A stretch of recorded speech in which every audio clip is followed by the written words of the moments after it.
Hare Krishna. Jai Jai Sri Chaitanya, Jai Nityananda, Jai Advaita Chandra, Jai Gaura Bhakta Vrinda, Jai Jai Sri Chaitanya, Jai Nityananda,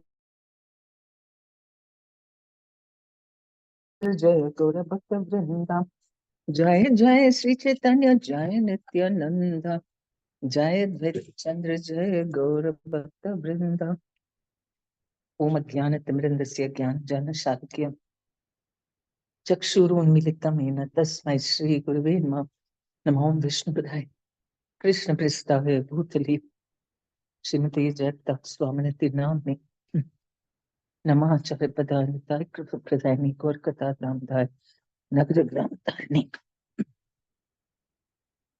Namo Vishnu Padaya Krishna Prestave Bhutali Srimati Bhakti Vedanta Swaminati Namni Namaste Saraswati Devi Gaurvani Pracharni Nirvisesh Sunavadi Paschat Dishtadni Jai Sri Krishna Chaitanya Brahm Nityananda Shri Advaita Gadatar Srivasadi Gaura Bhakta Vrinda Hare Krishna Krishna Krishna Hare Hare Hare Ram Ram Ram Hare Hare Sri Chaitanya Charitamrita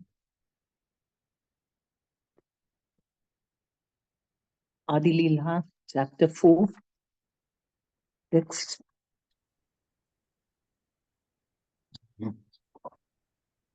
185 Yes, Mataji, 185.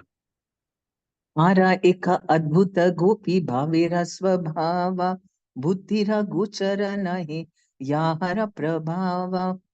There is another wonderful feature of the emotions of the gopis.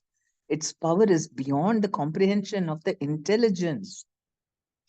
So that is only to do with the intelligence, spiritual intelligence is there in the heart.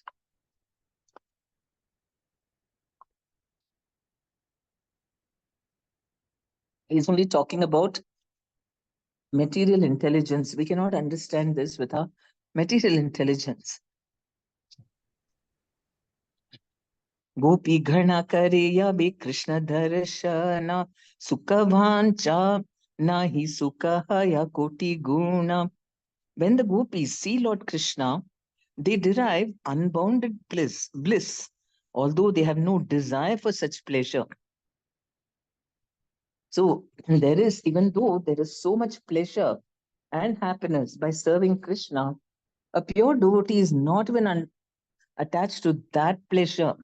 The only pleasure he seeks is that Krishna should have pleasure and he should be happy. So that is, that's very, very exalted. Gopika darshane Krishnera ye anandahaya taha haite koti guna gopi asvadhaya. The gopis taste a pleasure 10 million times greater than the pleasure Lord Krishna derives from seeing them. Purport. The wonderful characteristics of the gopis are beyond imagination. They have no desire for personal satisfaction. Yet when Krishna is happy by seeing them, that happiness of Krishna makes the gopis a million times more happy than Krishna himself. And that is why Krishna came as Lord Chaitanya Mahaprabhu to taste what is Radharani. She is enjoying much more than I am. I want to experience what is her pleasure. Hansavara nahi nija sukha anurodha tatapi bhadaye sukha padila virodha. The gopis have no inclination for their own enjoyment, and yet their joy increases. That is indeed a contradiction. And that is perfection, because only a devotee, for example, even in the material world, a pure devotee, when he is completely serving Krishna, Krishna will make him happy in so many ways, but the devotee is not thinking of that, not thinking of the pleasures and the happiness that he is deriving. Rather, he's always thinking about how to serve Krishna more. So that is the ideal state, because then we'll not be disturbed. Oh, will I get pleasure? Are they getting more pleasure? Why I'm not getting pleasure? All these things. Only pleasure is like Vyasadeva. He didn't get pleasure, and so he was trying to see if he did something wrong and did not please Krishna, because of which he was not pleased. That is the only thing. But otherwise, no devotee is thinking of his own pleasure. And that is the source of his unlimited pleasure. The minute we become attached, the minute we are anxious to get something, our unhappiness starts, the disappointment starts. On the other hand, this renunciation is a great wealth of Krishna's, right? He's the most beautiful and intelligent and strong and famous and what else? Um, Attractive. Yeah, I said beautiful. Okay, so all these things, and then above all that, he's completely renounced. He is not at all attached to all these things. That is why he is complete. If Krishna was attached to all these things, then that way he will also be incomplete, right? Attachment is not, without attachment, you have everything. That is perfection. And that is why we simply need to only focus on serving Krishna, because Krishna says, Sukha dukhi same kritva labha labho jaya jaya. Don't be affected by happiness and distress, by profit and loss. Only think about Krishna and how to serve him.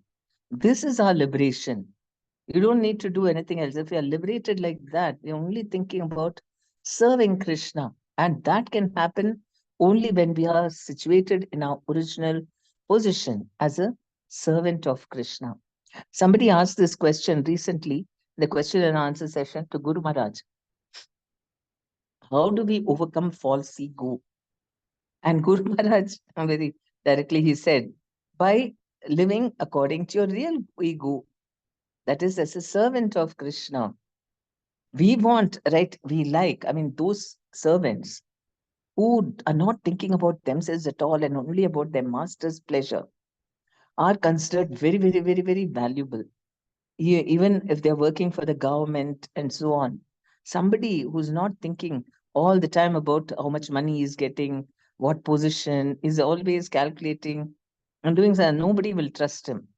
But beyond all that, they have to have a sense of selfless desire to serve the country, right? Then they are really valued. Similarly, in Western, I mean, the British culture, they have these butlers who are supposed to be completely, in the background. They're supposed to notice and be very sensitive about what are the likes and dislikes of their master. And yeah, he has to be always in the background, waiting to do all service, but he should never force himself or act, talk too much and nothing like that. So they are highly trained and very, very costly to have a butler. Only very, very, rich aristocratic people have butlers. So in every place, this is valued, even in material life. We value people who do work with a sense of, I mean, forget about doing it for Krishna. Just have a sense of, enjoying your work, not just thinking about money, how quickly to finish and go away, and just bare minimum I'll do. That is what is the most of the people's consciousness. But there are few here and there souls who take pride in their work, in doing well. Beyond, of course, they're not doing it free. They're doing it for money, but everything is not based on money. Beyond that, they have a sense of, you know, doing the job properly. And such servants are definitely valued. And so with Krishna also, if we can do like that, even in material life, only when we become selfless like that, we become more and more advanced. Even those, like, the great, I mean, top people who are enjoying great wealth, fame, and all that position, they will have some good qualities like this, that they are not lazy, and they will have some ideals. The greatest cause for somebody's success is integrity. There are so many people who are also liars and corrupt and cheaters. For some time they may also be successful, but in the long run they will fall away. They'll be caught, or somebody will I mean, people will know that he is no use and they will not rely on him.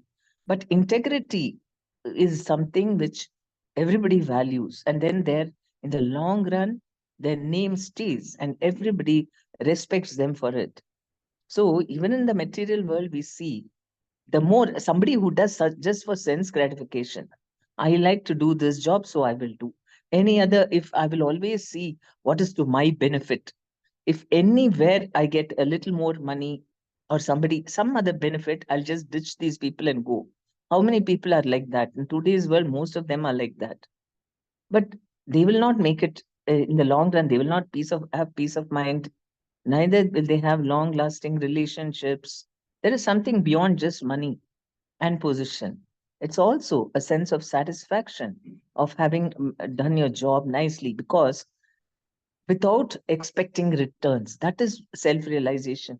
We can progress in spiritual life through karma yoga also, because we are doing karma.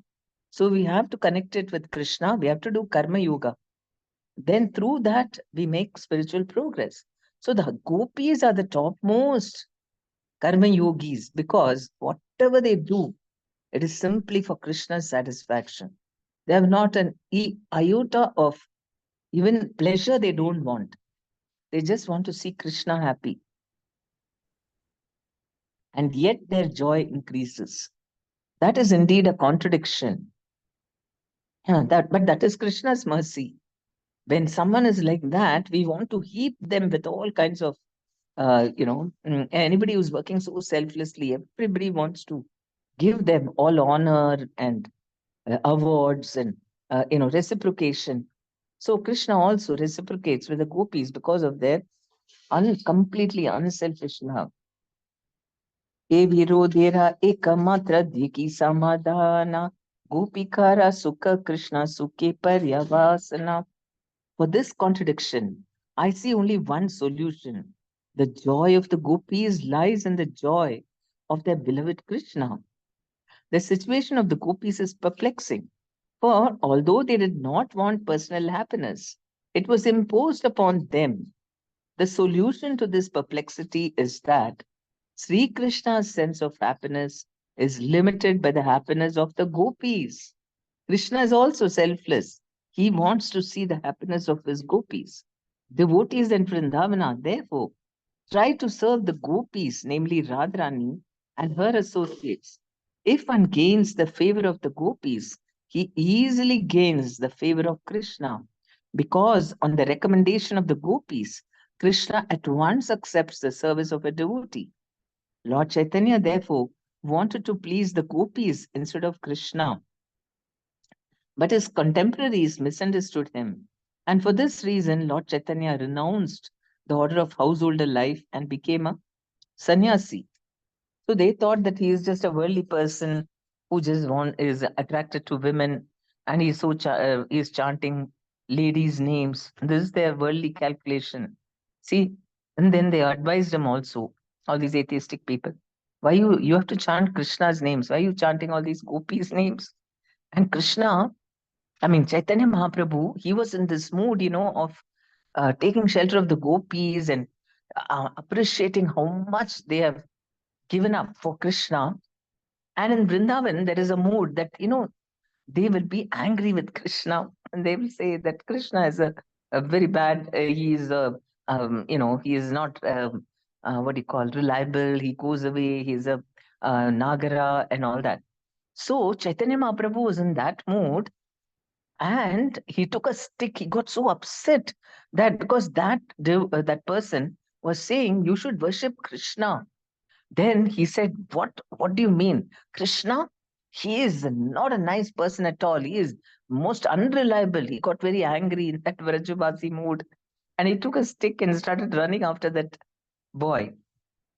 And that boy really ran for his life. And meanwhile, what happened? The devotees ran after Chaitanya Mahaprabhu and, stopped him. So somehow that boy, he escaped. He went to all the other boys and then he told them, see, this Nimai Pandit, no, he is really, I don't know, he's very arrogant and proud. He was chanting all girls' names. When I told him, why are you doing that? He got so angry and he came to beat me up. And they all decide, okay, next time, no, Nimai Pandit comes, let us see. If he behaves like that, we'll all together beat him up. And Chaitanya Mahaprabhu, as the Paramatma, knew what they were discussing. And he was telling Nityananda Prabhu, imagine, he gave one, he was in the midst of all the devotees, and he gave an analogy that the medicine that I wanted to cure somebody has itself become the poison, something like that. So nobody else understood what he's saying. Nityananda Prabhu understood. And then later, Chaitanya Mahaprabhu shared with him, see, I came here to give mercy to the most fallen people. And if instead of taking mercy from me, and they start offending me and want to beat me up and all that, that will be very bad for their Krishna consciousness. So I better I take sannyas, because I'm a grihastha, I'm a young boy, so they don't have any respect for me. But sannyasi, everybody respects. So that is the reason for Chaitanya Mahaprabhu's taking sannyas. And that's what he wanted to please the gopis instead of Krishna. That is the reason they all started criticizing him. Gopika darshane Krishnera bhade prafullata se madhurya bhade yara naika samata. When Lord Krishna sees the gopis, his joy increases and his unparalleled sweetness increases also. So when he just sees them, he feels so happy. So can we understand that it's completely, it's just love. Love of wanting to give pleasure to the other person. In lust, we want to get pleasure. And his unparalleled sweetness increases also. Amara darshane Krishna paila eta sukha. Yehi sukhe gopira prafulla anga mukha. The gopis think Krishna has obtained so much pleasure by seeing me. That thought increases the fullness and beauty of their faces and bodies. So there's constant competition between Krishna and the gopis. The gopis are very beautiful, and Krishna appreciates. He gets pleasure out of their beauty, and because of that, the gopis are very happy and they become more beautiful. And seeing them more beautiful, Krishna increases. He gets more pleasure, and because he got more pleasure, again, gopis become more beautiful. Like that, there is constant competition and constant increase in their beauty and pleasure. Gopi Shobha Deki Krishnera Shobha Bhadeyata. Krishna Shobha Deki Gopira Shobha Bhadeyata. The beauty of Lord Krishna increases at the sight of the beauty of the gopis. And the more the gopis see Lord Krishna's beauty, the more their beauty increases. So that is also because Krishna sees the beauty of the gopis, he becomes more beautiful. That's what he becomes very sweet. And seeing him more beautiful, the gopis also increase their beauty. So I don't know where it keeps on increasing. Ye mata paraspara pade huda hudi paraspara bade keha mukana hi mudi. In this way, a competition takes place between them in which no one acknowledges defeat. So that is what everybody is successful because they become more beautiful by seeing the other person more beautiful. Actually, spiritual life is like that. There was one devotee, she married a non-devotee husband. And so she was having a little problem about practicing devotional service and all that. But somehow, by Krishna's mercy, he got the realization that whenever she chants 16 rounds, she becomes more beautiful. So he's very happy. Okay, you chant Hare Krishna. That she got full permission to chant Hare Krishna. So that is what we should tell. See, if you want me to look beautiful, allow me to chant and do devotional service. In case the spouse is not very this thing for it. Yei mata paraspara pade huda hudi, paraspara bade keha mukha nahi moodi. In this way, competition takes place between them, in which no one acknowledges defeat. It doesn't stop. There's no question of at one point he is the most beautiful, and so he is one. Keeps on increasing. Kintu Krishnera Sukha Haya Gopi Rupa Gune Tandra Sukhe Sukha Vriddhi Haya Gopi Gane. Krishna, however, derives pleasure from the beauty and good qualities of the gopis. And when the gopis see his pleasure, the joy of the gopis increases. Ata eva se sukha Krishna sukha poshe ye tu gopi preme nahi kama doshe. Therefore, we find that the joy of the gopis nourishes the joy of Lord Krishna. For that reason, the fault of lust is not present in their love. By looking at the beautiful gopis, Krishna becomes enlivened, and this enlivens the gopis whose youthful faces and bodies blossom. This competition of increasing beauty between the gopis and Krishna, which is without limitations, is so delicate that sometimes mundane moralists mistake these dealings to be purely amorous. But these affairs are not at all mundane, because the gopis' intense desire to satisfy Krishna surcharges the entire scene with pure love of Godhead, with not a spot of sexual indulgence. So that is the thing. There is no, it is simply for Krishna, and Krishna is all pure. Whatever Krishna does is all pure. All the sannyasis, they meditate on Radha Krishna pastimes, Madhurya Leela, Gunarupa Nam, Pratikshana Swa, Dhanalolupasya. Every moment, a bona fide guru is meditating on Radha Krishna pastimes. So you can imagine it is very, very purifying. उपेत्य पति सुंदरी ततिभिर आभिर अभय अभ्यर्चितम स्मितांकुरकरम बिथैर न तद अपांग बंग भंगीरथै स्तन स्तवक संचरण नयन चंचरिकांचलम व्रजे विलयिनम भजे विपिन देशत Keshavam. I worship Lord Krishna. I worship Lord Keshava.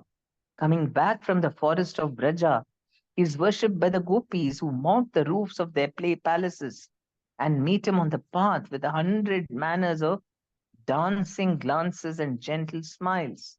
The corners of his eyes wander like large black bees around the gopis' breasts. This statement appeared in the Keshavashtaka 8 of the Stavamala compiled by Srila Rupa Goswami.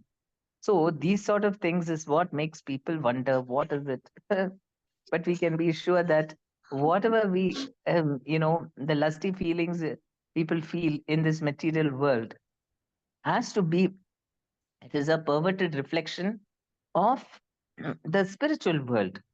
And Prabhupada said that is the original sex psychology. If sex was not present in the spiritual world, how will it be present in the material world?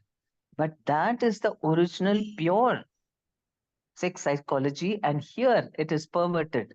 It is all about the senses and the mind, and it is nothing about giving pleasure, giving love, nothing, all that. Ara eka gopi premera swabhavika chinna ye prakare haya prema kama gandha hina. There is another natural symptom of the gopi's love that shows it to be without a trace of lust. गोपी प्रेमे करे कृष्ण माधुर्येरा पुष्टि madhurye bhadaya prema hanamaha tushti. The love of the gopis nourishes the sweetness of Lord Krishna. That sweetness in turn increases their love, for they are greatly satisfied. Priti vishayanande tad ashrayananda tanhanahi nija sukha vyanchara sambandha. The happiness of the abode of love is in the happiness of the object of that love. This is not a relationship of desire for personal gratification. That is the main definition of what is lust. Lust is when somebody is wanting to enjoy themselves. And here, there is no trace. And Krishna is also not trying to take advantage. He's very happy that the gopis, by seeing them only, he is very happy. And he gives them, and by seeing him, they also get so much pleasure. But they don't care for that. They just want to satisfy Krishna. The happiness of the abode of love is in the happiness of the object of that love. This is not a relationship of desire for personal gratification. At least let us understand that from the gopis' point, there's not tinge of lusty desires. They just want to satisfy Krishna. Now, how is this possible unless Krishna is so pure? Can it be that Krishna is lusty and the gopis are only pure? How is that possible? So we know that even though the material lust seems to be similar to that, it is completely different because it's on the transcendental platform where there is no question of such kind of material gratification.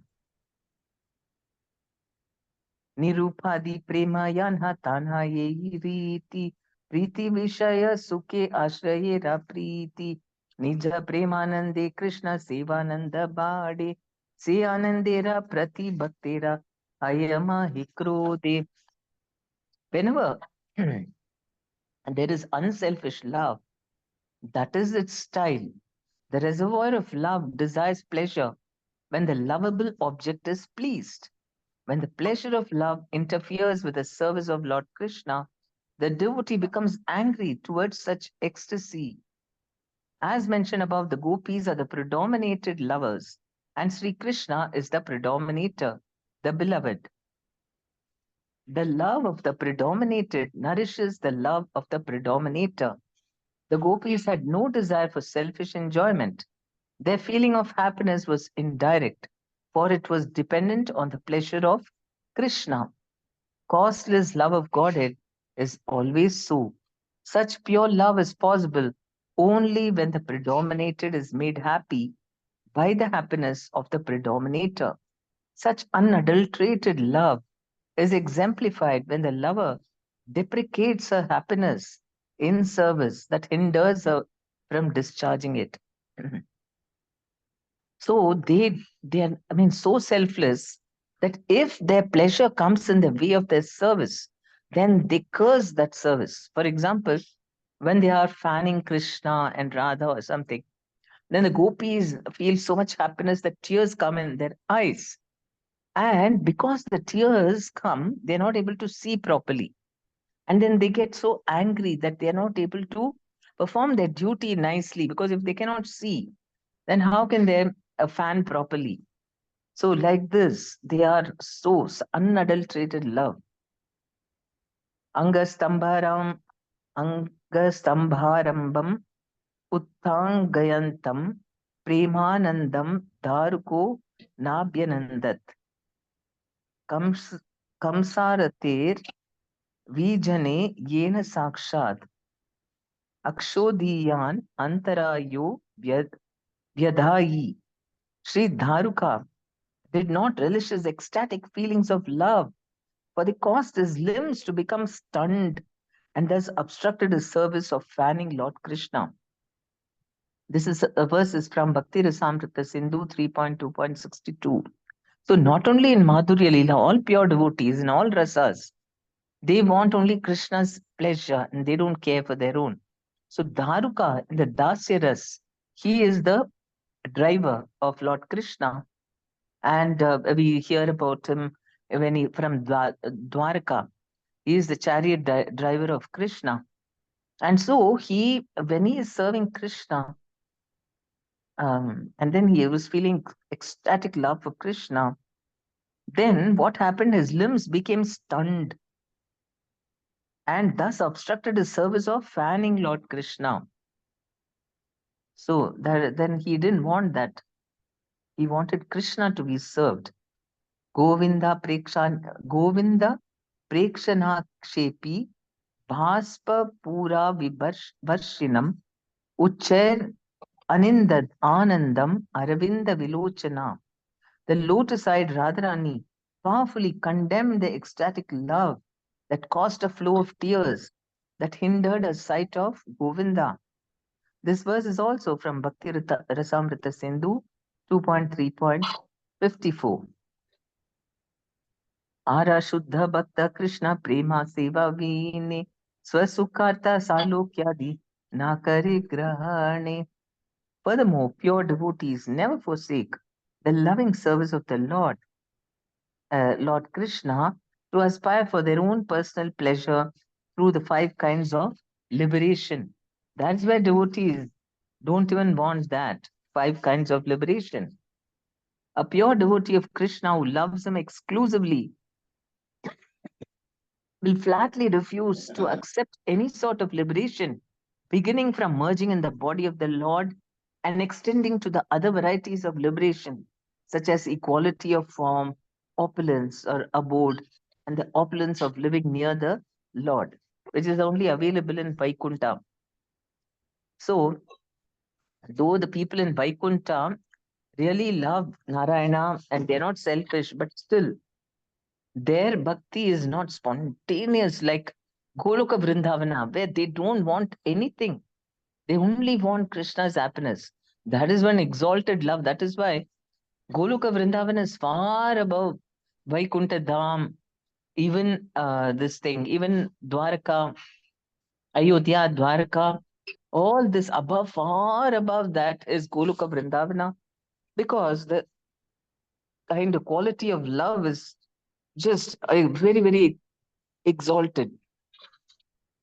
Madguna Shruti Matrena Mai Sarva Guhashayi. So, in the 5 kinds of liberation, of course, devotees don't want Sayuja merging. That is, there's no bhakti in that. There are other things of living in the same planet as the Lord, or being Samipya, being close to the Lord, or Sarshti, having the same opulence as the Lord, or Sarupya, looking just like the Lord.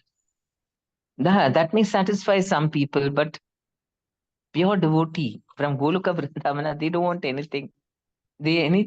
I just want to serve Krishna, that's all. I don't even I have no goal of how to be happy. Whatever satisfies Krishna, I'm ready to do.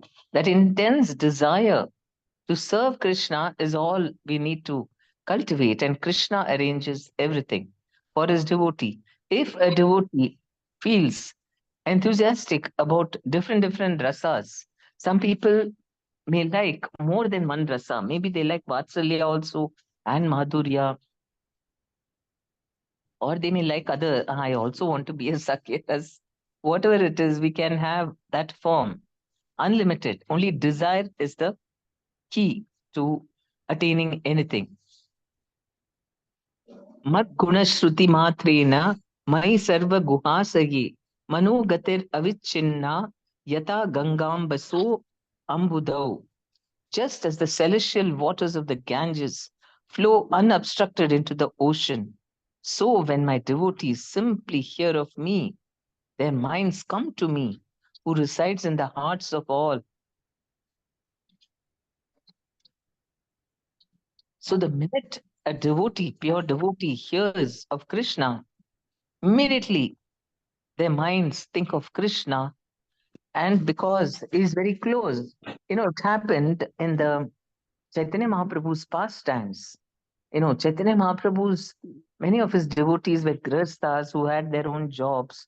And like that, Mukunda, he was a royal physician, and he was a physician for the Nawab. So one day he went there and he was standing. The Nawab was sitting on his simhasan, and he was standing in front of him and prescribing or seeing his body and seeing the symptoms and prescribing something. And then suddenly his eyes fell on the peacock feathers which were fanning the Nawab. And the minute he saw peacock feather, immediately it reminded him of Krishna. And he became stunned. And what happened? He fell down unconscious.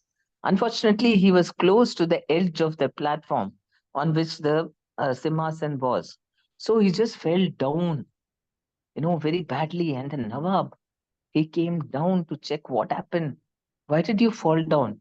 And then he had to say something. So Mukunda said, no, no, I have some epilepsy, sometimes I get. And the Nawab didn't believe that. And those days, they were a little more intelligent about, maybe they were closer, and because they were early Muslim people, so there's still some Hinduism vestige was there in them, so they didn't believe. I don't know. I think so. It's because of extreme love for Krishna. So he just fell down. He just saw peacock feather and he remembered immediately. My devotees simply hear of me, their minds come to me, who resides in the hearts of all. Lakshanam bhakti yogasya nirgunasya hi udahritam aheituki avyavahita ya bhakti purushottami. These are the characteristics of transcendental loving service to Purushottama, the Supreme Personality of Godhead. It is causeless and it cannot be obstructed in any way. So sometimes there are so many obstacles we face in the material world for doing our bhakti. So many things. It could be our health, it could be people who are obstructing, they don't like what we are doing, or in so many ways, too much of material occupation, which is not allowing us to give as much as we can, as you'd like to, for service of Krishna. But um, the if we have the the transcendental loving service to Purushottama, it is causeless and it cannot be obstructed in any way. So we cannot complain.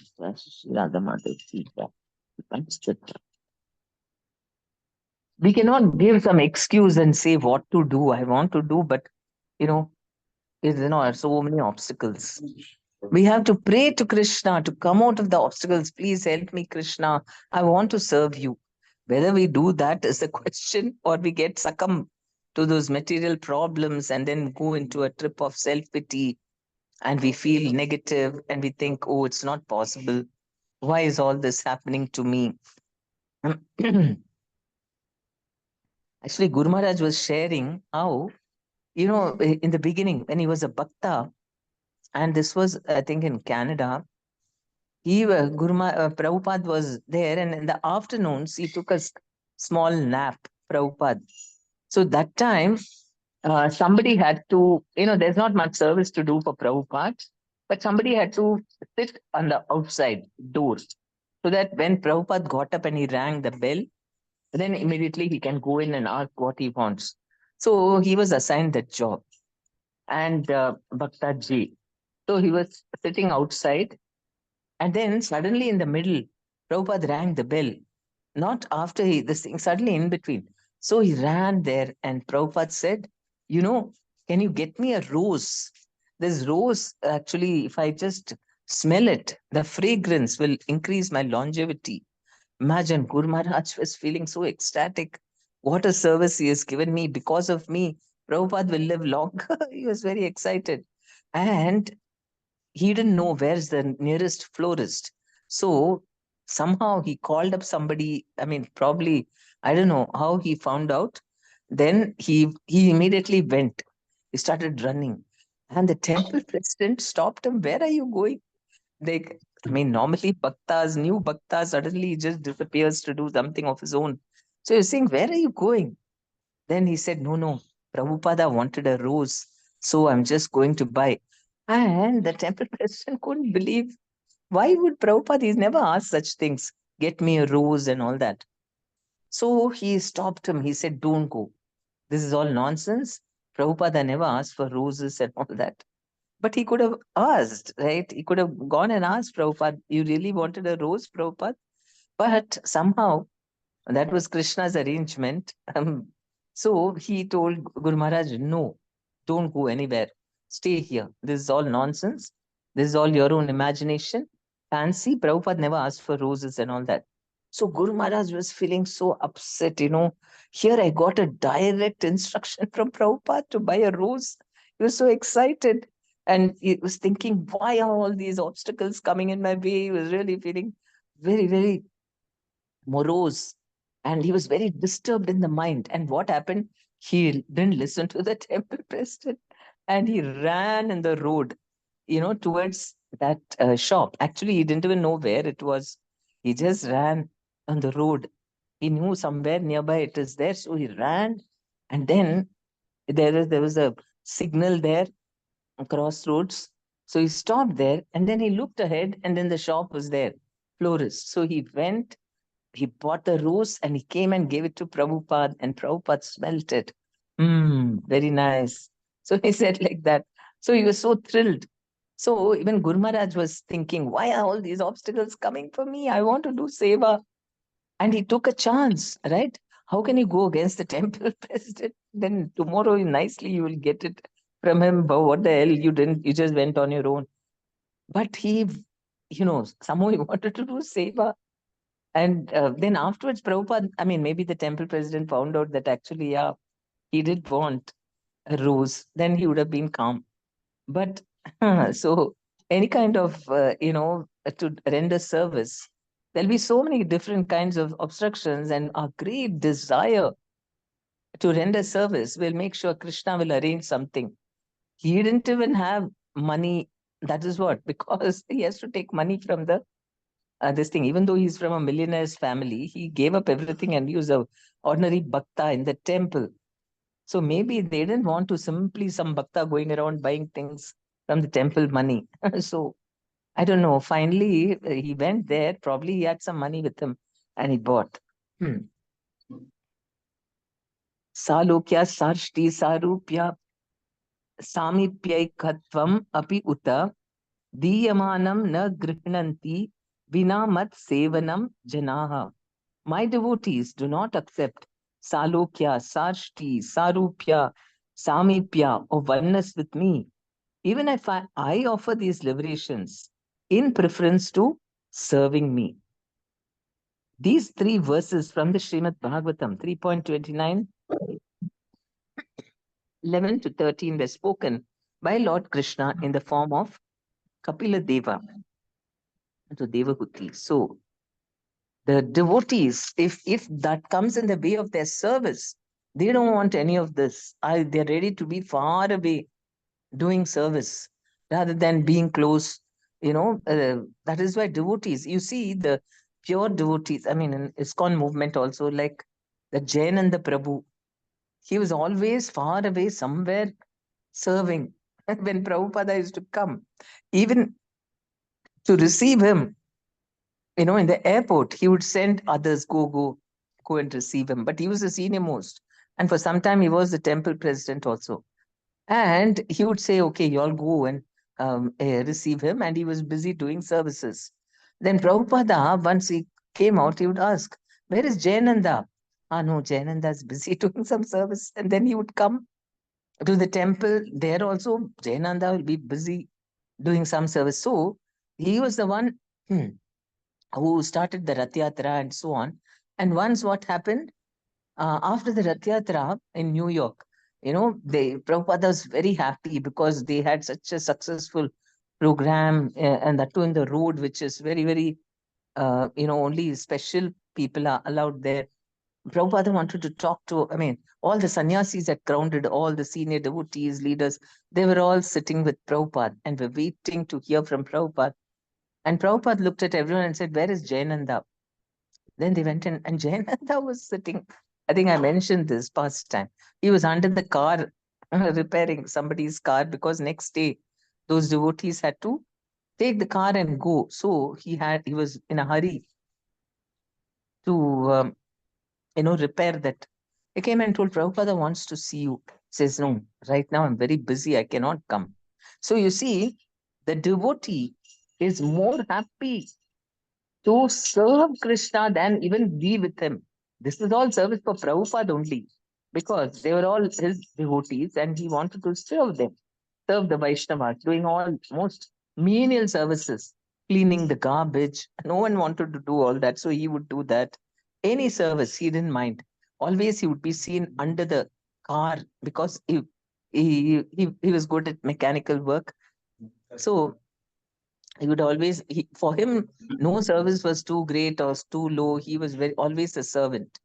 So he didn't even fancy being with Prabhupada all the time. So what happened was, when Prabhupada 3 times he sent someone, bring him, bring him. So third time, because he was in his overalls and under the, with all the grease and dirt, he didn't want to go like that in front of Prabhupada.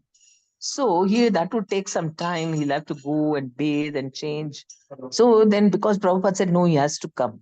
So he went straight like that in his dirty dress, and he went there and sat in a corner. And Prabhupada noticed him. He was aware of him. But the minute he sat down, Jayananda went to sleep because he was so tired. Old Rath Yatra, he didn't even sleep. That's how those devotees were. They were overworked, that the minute they sat down somewhere, they would go off to sleep. So he was sleeping, and the devotees were, trying to nudge him, get up, get up. Prabhupada is there. And then he would wake up and say, I'm sorry. And then again try to listen again, he would go off to sleep. Prabhupada noticed, then he's told the devotee, don't even touch him. He's working very hard, let it be.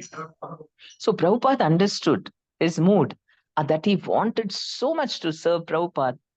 So it didn't matter to him whether he was right there under him, or that Prabhupada noticed him or talked to him.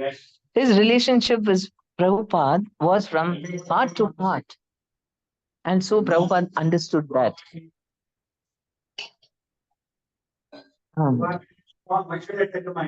Matsevaya pratitam te salokyadi chatuštayam nechanti sevaya purna kutonyat kala viplutam. My devotees, having fulfilled their desires by serving me, do not accept the 4 kinds of salvation that are easily earned by such service. Why then should they accept any pleasures that are lost in the course of time?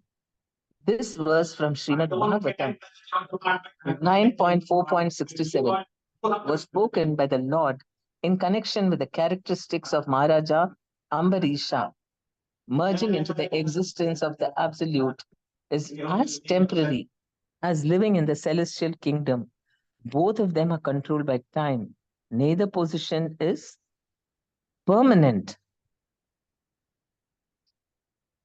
So this was, so the devotees, all their desires are fulfilled by just serving him, and they don't even want these types of salvation. These 4 types of liberation. So, like he was commenting on Maharaja Ambarisha.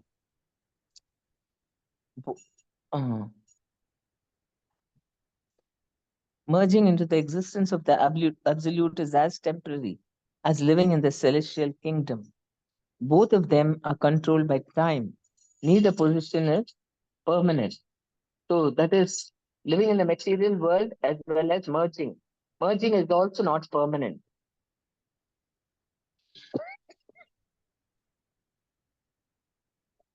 Gandhahina Swabhavika Gopi Prema Nirmala Ujjvala Shuddha Gena Dagda Hema. The natural love of the gopis is devoid of any trace of lust. It is faultless, bright and pure like the molten gold. If they have this kind of love, it is possible only to love someone who is so pure that then only if it is a lusty person, how can you give your complete self to that person? Doesn't make sense. If somebody is impure, how can a pure person love that person? It is only same, Krishna says, Ye yata mam prapadyante tam taiva bhajamyaham. As all surrender unto me, I reciprocate. So if they are giving selfless, pure love, how is it Krishna will be giving lusty love to them? And we can see in Kubja, because this is the natural thing, the natural relationship between Krishna and us is that he is the master and I am the servant. That is the perfection. And he is the object of our love. And we are the ones giving him love, but he also reciprocates. So he also reciprocates purely. How can we love Krishna if he is lusty and material? How can we give spiritual love to him? That is not possible. We are part and parcel of him. So it's enough to understand that Krishna's love is pure. Maybe we don't understand it now, and we think that, oh, how can it be and all that. But we have to understand that just meditating on Krishna, all the people become purified of their lusty desires just by meditating on Krishna. So, how can it be? That's why Krishna is the perfect brahmachari. Even the gopis were, surprised. How Krishna is a brahmachari? He's always with us. But we don't know what is his mood. He is always in a transcendental state. Whatever he does, it's spiritual bliss. That we cannot understand. Only when we get spiritual bliss, we'll understand what is Krishna's spiritual bliss. When he does all these things, when he is like, sometimes you think like Krishna, not only Krishna, but even Narayana, Vishnu, they also they also have conjugal, but there is no Madhurya Ras with them. Only with Krishna there is Madhurya Ras. But there are, like, the goddesses of fortune in Vaikunta, where Vishnu goes and visits, different people, though it may not be so intense as the gopis. You have even Narayana has conjugal love, and sometimes Lakshmi got once very angry because Vishnu left her and Lakshmi's sisters. They were in the ocean. Lakshmi is the daughter of the ocean, and she had some five sisters, and they fell in love with Vishnu, and they were doing tapasya so that they can have Vishnu as their husband. Now, when Lakshmi came to know that, she was very terrified. Why are they doing this? And so Vishnu always reciprocates. So he went there to satisfy them. And then Lakshmi was so distressed. She didn't know what to do. She went to Lord Shiva. And Shiva went there in disguise. And then he defeated him. He defeated, because he told Vishnu, come. And then I want to fight with you. Something, he distracted him and then took him back. So all these pastimes are there. And you may think, why is Vishnu doing like this? Why is he attracted by other women? That is his, rasa. He likes to enjoy. It doesn't mean anything. It is full of love. And Lakshmi Devi, I think, no, when was she upset and she leaves? And then again, Samudra Manthan, she comes back. I don't know if it's during this time or during Bhrigu. When Bhrigu Muni puts his foot there, then she comes in Kolhapur, and she, Lakshmi does tapasya. But once she also gets angry with Vishnu and goes off into her, a father's house, mother's house in this ocean. And that is why when the Samudra Manthan happened, Lakshmi again came back to Vishnu. So he enjoys all these pastimes. It is far more interesting than the Hindi movies. Hindi movies, we have so many twists and turns about, the hero and the heroine.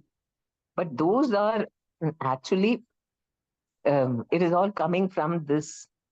I mean, nothing can compare to Mahabharata, Ramayana, all the intrigues and Lord Krishna and Lord Vishnu's pastimes. Nothing can compare to that, because we keep on seeing it, and it's not at all, this thing again and again. If you have to see same thing, just by seeing Krishna and his beautiful activities, we feel so satisfied. Whereas how many times before, this Hindi films in the 60s and 50s and all that, people used to watch films because very few films. And if they came, they liked it. They used to like some heroines and heroes. They'll see 20 times, same film. And then the film would run for 1 month, 2 months, 3 months, sometimes 6 months also. And some people are so mad that they would go and watch it many times. But you'll get sick of it. After that, another new film comes, then you'll not like to see the old film. So, but here, how many centuries, how many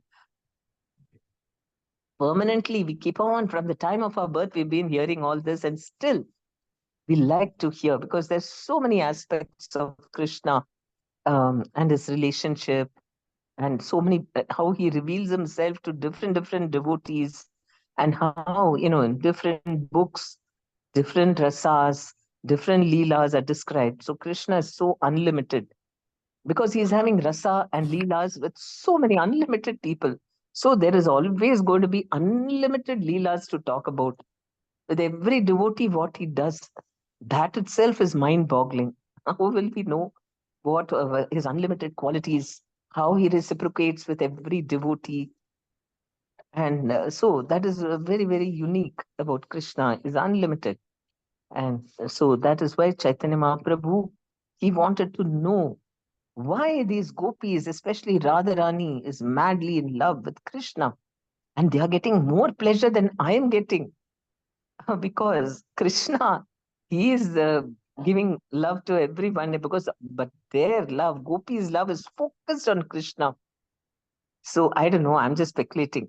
Krishna, so they are, it's giving more, because they are, they are focused only on Krishna's pleasure. So naturally, they are getting more happiness. And Krishna himself came as his devotee to taste that. So you can imagine, being a devotee is so wonderful that even Balram and Nityananda and all that, they only want to be a servant. Even though Balrama is equal to Krishna in all respects, but he's the servitor personality of Godhead. It just wants to serve Krishna in all the rasas. So that is the beauty of spiritual love. And he wants to have Madhurya Ras also with Krishna, and he becomes Ananga Manjari. So we can understand how wonderful to be the predominated and let Krishna dominate over us. That is what gives great pleasure to the devotee. Thank you very much, Hare Krishna. Any questions or comments?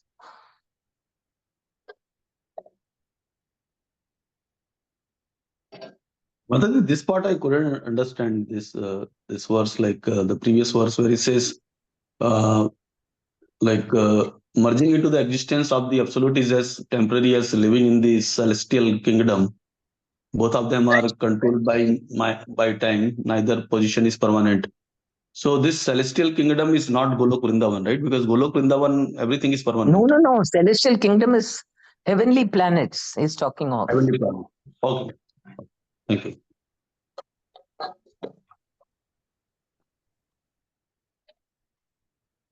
Okay, we'll go for prayers. We pray for his good health and perfect protection and speedy recovery of Guru Maharaj's health, and for his longevity. And also we pray for all his servants' good health. Let us chant 3 times for him. Hare Krishna, Hare Krishna, Hare Krishna, Krishna Hare Krishna, Hare, Hare Hare, Hare Hare Rama, Hare Rama, Rama, Hare Ram Rama, Rama, Rama Hare Rama, Hare, Hare Hare, Hare Hare Krishna, Hare Krishna, Krishna, Hare Krishna Krishna, Krishna, Hare Hare Hare, Hare, Hare Hare Rama, Rama, Hare Hare Rama, Rama, Ram Rama Rama, Rama, Hare Hare Hare, Hare, Hare Krishna, Hare Hare Krishna, Krishna, Krishna Krishna, Krishna, Hare Hare Hare, Hare, Hare Rama, Hare Hare Rama, Rama Rama, Rama, Ram Rama, Hare Hare Hare. Rama, Hare Hare. Then we pray for all Prabhupada disciples.